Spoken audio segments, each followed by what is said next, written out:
Hi there, Evan here at the McChronicle for October 8th, 2019, where the future starts today. Jerome Powell made the announcement, the US Federal Reserve, as we knew it was the end game at some point here, they are going to go ahead and launch QE4 in response to the recent funding issues. Now, those funding issues, if you've been following my channel and the news the last couple of weeks, the funding issues he's referring to are what's been going on at the Federal Reserve repo market, where a couple of weeks ago there was a massive spike in the overnight GC repo rate at the Federal Reserve. A whole bunch of US banks, led by JP Morgan, were in a massive dash for liquidity effectively. They all ran to the Federal Reserve, which then caused the repo rate to spike. Yes, that repo rate has come down, but the Federal Reserve did announce on Friday that they will keep injecting liquidity into it until November 4th. That was at that time. Now they've gone ahead and just gone into full-blown QE4. Now, I know what you're going to say. This isn't QE4, this is QE Infinity. Yes, you are correct. This is just the fourth installment of it. Now, what happens next, you might ask? Is the problem magically solved because they've gone ahead and gone into QE4? Well, I'll put this headline up on screen for you. You be the judge of that. This is on September 18th when Jerome Powell was asked about this. They have no implications for the economy or stance on monetary policy. So really, yes, we knew this was the end game at some point here. The last 20 years, the playbook is it always ends something like this. In fact, in Japan, it really goes back the last 30 years, but I digress. But here's the thing. One, they've admitted the problem is only going to get worse. And two, the Fed has admitted they really don't have a handle on it. I mean, to be honest, really no one has a full handle as to what's going on here. Yes, we know it's a US dollar liquidity issue. But no one, to be honest, really knows what's causing it.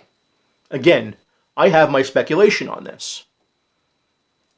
The one, it's China/Hong Kong. In fact, magically, Friday they announced they're going to keep injecting liquidity into the repo market.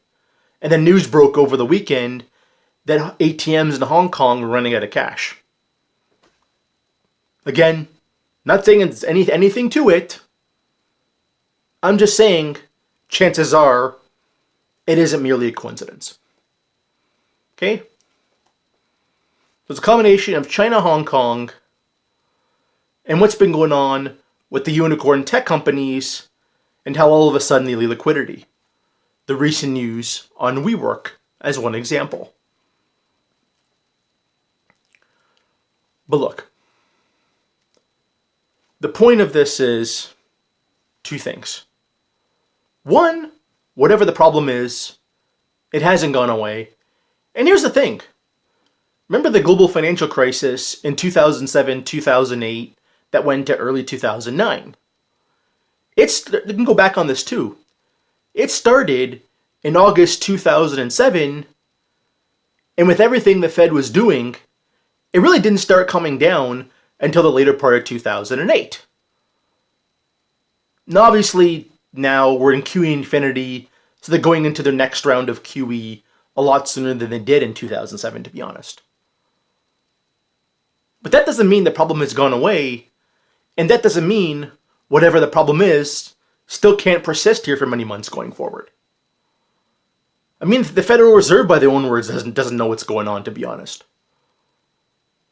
So how can you say it's going to be fixed right away when, like the rest of us, you know nothing?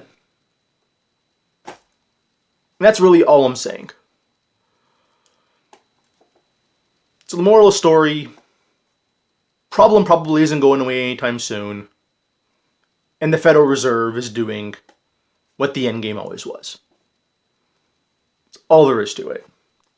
And lastly, we'll leave this on a much brighter note. I finally hit 700 subs on YouTube. Now as I'm filming this, as you can see on the screen here, I'm at 701 as of right now.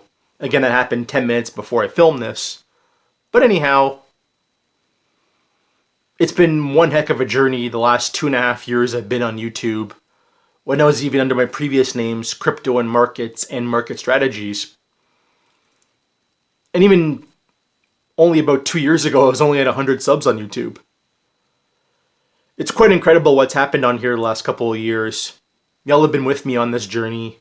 I thank y'all for your support. You have no idea. And do expect bigger and better things in the future. Great place to go ahead and leave it. Smash that like button, leave a comment, subscribe, follow both my Twitter accounts. And as always, my name is Evan. This is the McChronicle, where the future starts today.